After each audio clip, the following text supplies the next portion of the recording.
नमस्कार. मार्केट मराठीमध्ये मी अजय तुमचं स्वागत करत आहे.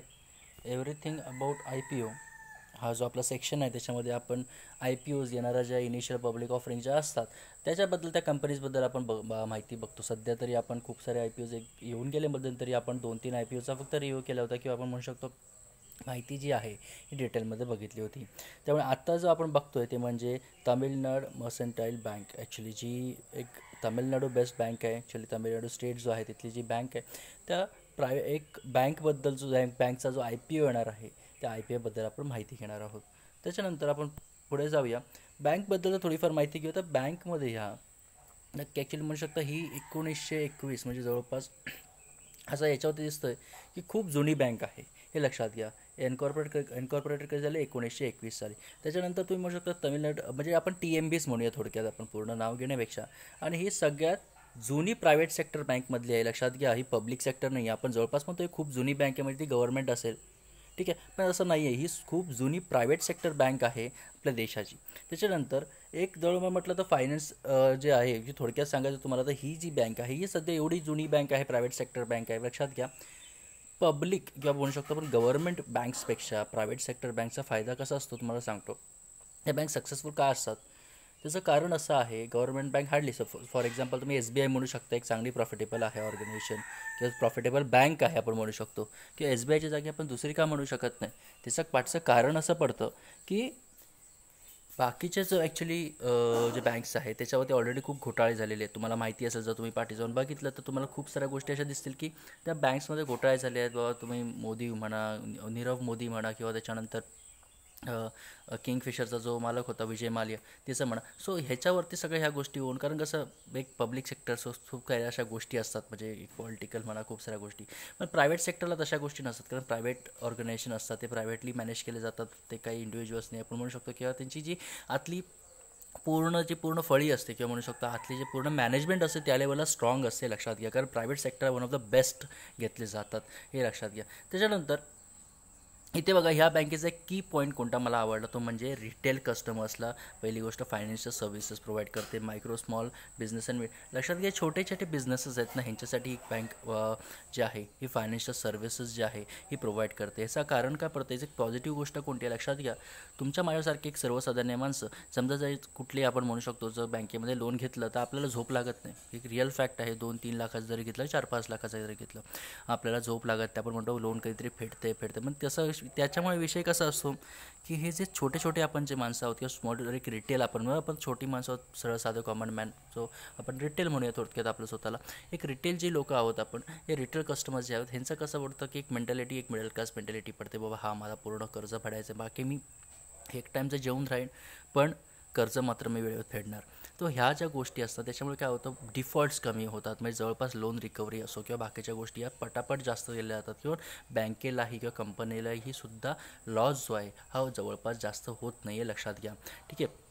त्याच्यानंतर कंपनीचं एक स्ट्रॉंग पोर्टफोलिओ आहे. Advance deposits and diversified customer base including retail customers agriculture customers and M S M.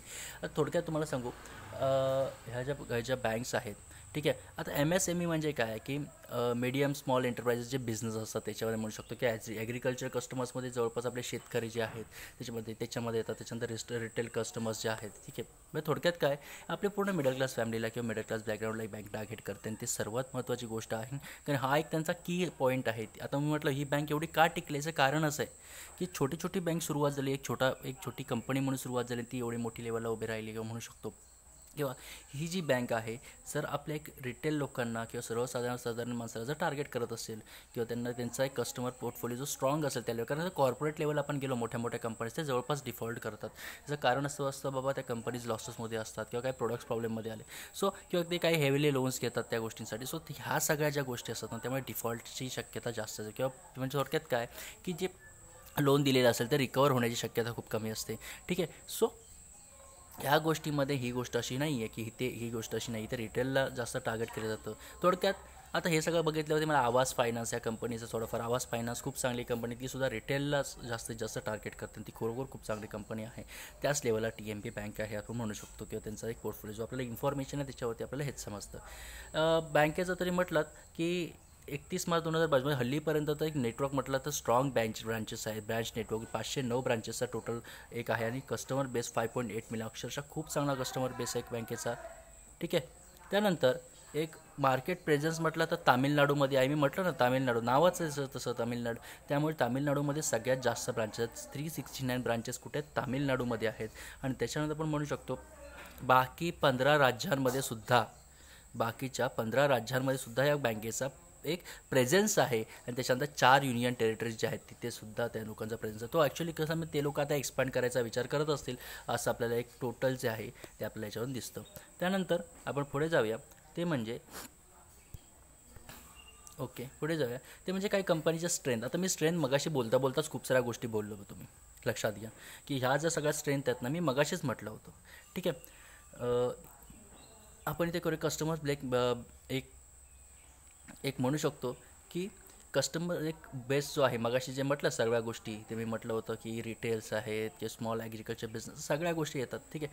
आता ही कंपनीचा पहिली स्ट्रेंथ काय की सगळ्यात लॉंग टर्म रेकॉर्ड 100 वर्षाची हिस्ट्री आहे. थोडक्यात आपण म्हणू शकतो 1921 जेव्हा ती सुरू झाली होती इनकॉर्पोरेट झाली होती आपण म्हणू शकतो. त्याच्यानंतर आज 100 वर्षाची एक लॉंग रेकॉर्ड आणि ट्रॅक रेकॉर्ड हिस्ट्री आहे.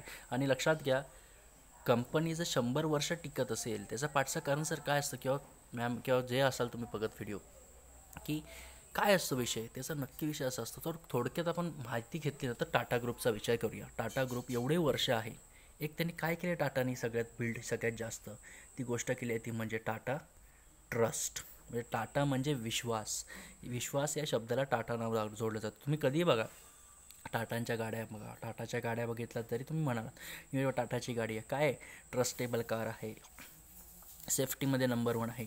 हा आपला पहिला विषय असतो. त्याच्यानंतर स्ट्रॉंग प्रेझेन्स इन तामिळनाडू आणि कस्टमर्सनी focus to expand the presence strategic region. थोडक्यात मगाशी जे म्हटलं ते एक तामिळनाडूमध्ये 536 ते 569 त्याच्या आसपास कुठेतरी ह्या लोकांच्या ब्रांचेस आहेत. पण तामिळनाडूमध्ये जर त्या लोकांचे एवढे मोठे ब्रांचेस असतील तर लक्षात घ्या की तामिळनाडूमध्ये त्या स्टेटमध्ये त्यांची थोडंफार एक स्ट्रॉंग प्रेझेन्स आहे. आणि त्याच्यानंतर एक एक्सपांडिंगचं मगाशी म्हटलं ना एक्सपांड करायचं त्यांचं एक काही रिजन्स जे आहेत चांगलं मगाशी म्हटलं की 12 की 13 स्टेटमध्ये अजून ते ऑलरेडी हे प्रेझेंट्स आहेत पण तेवढाही मोठा नाही जसं तामिळनाडूमध्ये मोठा आहे. त्याच्यानंतर म्हटलं lawyer customer base, retail segment, MSME किंवा ॲग्रिकल्चर मगाशी ज्या गोष्टी बोललो त्या सर्व देशामध्ये इन्क्लूड होतं. म्हणजे थोडक्यात काय लॉयल कस्टमर म्हणजे काय की आपण मिडल क्लास माणसं जे लॉयल असतो बाबा माझं कर्ज जे आहे हे फेडलं पाहिजे टाईम टू टाईम. त्याच्यामुळे ह्या बँक्स ज्या आहेत त्या प्रॉफिटेबल होतात. आणि ग्रोईंग कस्टमर डिपॉझिट म्हणजे जास्त लोक कस्टमर त्याच्यामध्ये डिपॉझिट जास्तीत जास्त अकाउंट काढत आहेत सगळ्या गोष्टी. म्हणजे थोडक्यात लोकांचा विश्वास आहे बँकेवरती हे सगळ्यात महत्त्वाची गोष्ट दिसतं. त्याच्यानंतर proven financial performance and track record म्हणजे ह्याच्यावर सुद्धा मार्केट कंपनी बघितली जाते की फायनान्शियली छोटी कंपनी काय असताना कन्सिस्टंटली ती काय आहे प्रॉफिटमध्ये आहे. ही सर्वात महत्त्वाची गोष्ट आहे लक्षात घ्या. ठीक आहे. माझ्यामध्ये तुम्हाला समजलं असेल आपण पॉवर आणि स्ट्रेंथमध्ये कंपनीच्या नक्की काय. त्याच्यानंतर आपण आलो ते म्हणजे थोडंफार आपण फायनान्शियल्स बघून घेऊया कंपनीचं. तर फायनान्शियल्समध्ये आपण विचार केला की पहिला घ्या बघा 2020 साली ॲक्च्युली जवळपास म्हटलं हे असेट्स आहेत, रेव्हेन्यू आहे, प्रॉफिट आफ्टर टॅक्स आहे, टॅक्सेस बेसिस केल्यानंतर प्रॉफिट घेतात, नेटवर्थ किती आहे, रिझर्व्स अँड सरप्लस या सगळ्या गोष्टी येतात. तो आपण एक रेव्हेन्यू वाईज म्हटलं तर रेव्हेन्यूज कंपनीचं लक्षात घ्या 3,992, 4,253, 4,656 रेव्हेन्यू जो आहे वाढतो आहे. ही सर्वात चांगली गोष्ट आहे. तर प्रॉफिट्स म्हटलं तर प्रॉफिटसुद्धा वाढतात. ठीक आहे. सो ह्या सगळ्या गोष्टी आहेत बँकच्या. तर ह्या गोष्टी थोडंफार आपल्याला म्हणू शकतो की बाबा ह्या गोष्टी थोड्याफार एक पॉझिटिव्ह लेवलला आहेत.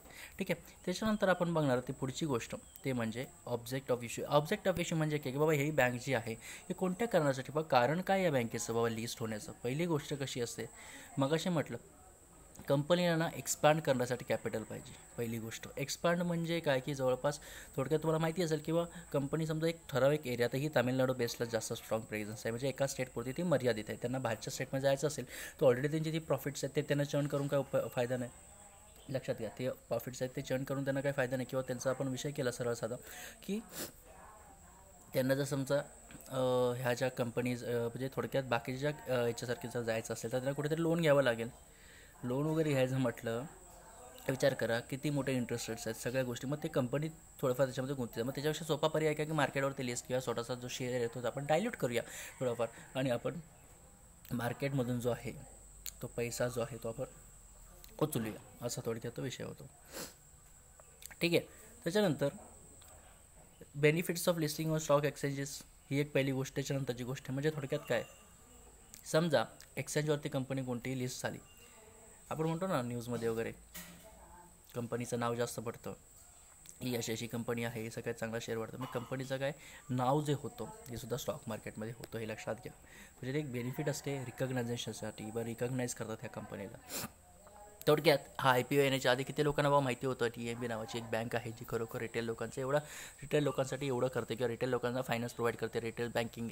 थोडक्यात काय की रिटेल कस्टमर बेस्ड आहे, लॉयल कस्टमर बेस्ड. आपण सगळ्या गोष्टी आता ज्या माहिती बघितली. किती जणांना माहिती आहे बँकेबद्दल? कोणालाच नाही. मला माहिती आहे. आत्ता मी जेव्हा बघितलं, जेव्हा माहिती काढली, IPO येत होतं, तेव्हा मला समजलं ह्या अशी कंपनी आहे. म्हणजे सर्च केल्यावरती मला पूर्ण माहिती भेटली. थोडक्यात काय, एक्सचेंजवरची लिस्ट झाल्यावरती या कंपनीबद्दल माहिती म्हणजे थोडक्यात काही रिकग्नायझेशनसुद्धा कंपनीला मिळतं. हे सुद्धा एक चांगला प्लस पॉईंट असतो. ठीक आहे. त्याच्यानंतर आपण बनवते IPOची डिटेल्स. IPOची डिटेल्स बाबा कधी लिस्ट होते काय लक्षात घ्या. IPOचा डेट 5 सप्टेंबर ते 7 सप्टेंबरमध्ये हा IPO ओपन राहणार आहे. फेस व्हॅल्यू 10 आहे. ठीक आहे. त्याच्यानंतर तामिळनाडू वर्ष IPOची प्राईस 500 ते 525पर्यंत प्राईस आहे. तुम्ही 500 किंवा 525पर्यंत तुम्ही हे करू शकता. लॉट साईज 28 शेअरचा एक लॉट आहे. इश्यू साईज किती आहे? 831 करोडचा इश्यू साईज आहे. ठीक आहे. त्याच्यानंतर आपण इथे बघितलं ते म्हणजे issue type book build IPO आहे, ते असणार सगळ्या गोष्टी. त्याच्यानंतर एक जवळपास म्हटलात की HNIs किंवा बीज किंवा रिटेल्स जे ऑफरिंग आहे ते पर्सेंटेज मी तुम्हाला दिसते. ठीक आहे. आणि ह्या कंपन्यांना ॲक्च्युली हे जे प्रमोटर्स, आपण म्हणतो प्रमोटर्स किती, ह्या ज्या कंपनीज आहेत ह्या प्रोफेशनली मॅनेज असतात. फॉर एक्झाम्पल एशियन पेंट्स बघा किंवा HDFC बँक बघा, ICICI बघा, ह्यांच्या एक मोठ्या लेवलला प्रमोटर्स नसतात किंवा तुम्ही म्हणू शकता ह्यांचं कसं असतं, या ज्या कंपन्या आहेत ह्या प्रोफेशनली मॅनेज असतात, हे लक्षात घ्या. त्यामुळे प्रोफेशनली मॅनेज असल्यामुळे त्यांचं काय म्हणजे याचा हे विषय होत नाही. म्हणजे कसं प्रोफेशनल्स असतात किंवा जे आपण म्हणू शकतो जे लोक जे असतात ते या गोष्टीमध्ये मास्टर असतात किंवा एक प्रोफेशनली एक पॉवरफुल पर्सन जेव्हा त्याची खुर्चीवरती बसतो म्हणजे कसं असतं बाबा त्याला स्वतःच्या फायद्यासाठी नाही कंपनीच्या फायद्यासाठी खर्च ही सर्वात चांगली गोष्ट असते, हे लक्षात घ्या. त्यानंतर लॉट साईज जर म्हटलं किती लॉट साईज बाबा किती रुपयामध्ये तुम्हाला भेटतो लक्षात घ्या. रिटेल मिनिमम एक लॉट जर घ्यायचं असेल तर 28 शेअरचा एक लॉट होईल, 14,700 रुपये तुम्हाला भरावे लागतील. रिटेल मॅक्झिमम जर घ्यायचं होतं 13 लॉट घेऊ शकता, 364 शेअर होतील, 1,91,000 तुम्ही भरू शकता. आणि HNIचे आहेत हे सर्व जे तुम्हाला HNI टाईपचं तुम्हाला हे करायचं असेल तर तुम्ही त्याच्यामध्ये गुंतवणूक तुम्ही डेफिनेटली करू शकता. ठीक आहे. माझ्या मते तुम्हाला जे आहे हे लॉट साईज जे समजलं असेल आणि बँकेचं जर थोडक्यात मी ॲनालिसिस केलं किंवा थोडक्यात तुम्हाला माहिती देण्याचा प्रयत्न केला बँक कशी आहे. आता माझं कन्क्ल्युजन म्हटलं तर बाबा मी ह्याच्यामध्ये इन्व्हेस्ट करेन की नाही, थोडक्यात सगळ्या गोष्टी बघताच रेव्हेन्यूज किंवा बाकीच्या सगळ्या गोष्टी होतात. कंपनी खरोखर खूप चांगली आहे. मी IPOसाठी एक करेन का? अजिबात नाही, कारण IPOमध्ये जवळपास भेटतात, कधी कधी भेटत नाहीत. ठीक आहे. पण जेव्हा लिस्ट होईल कंपनी तेव्हा आपण इन्व्हेस्ट करायचा किंवा करायचा तर थोडंफार प्राईज ॲक्शन सगळ्या गोष्टी करून ते मी करायचा प्रयत्न करू शकतो. डेफिनेटली खूप चांगली कंपनी आहे. आवडली असेल ही व्हिडिओ छोटी शॉर्टमध्ये तर नक्की लाईक करा, कमेंट करा, चॅनलला सबस्क्राईब करायला विसरू नका. धन्यवाद.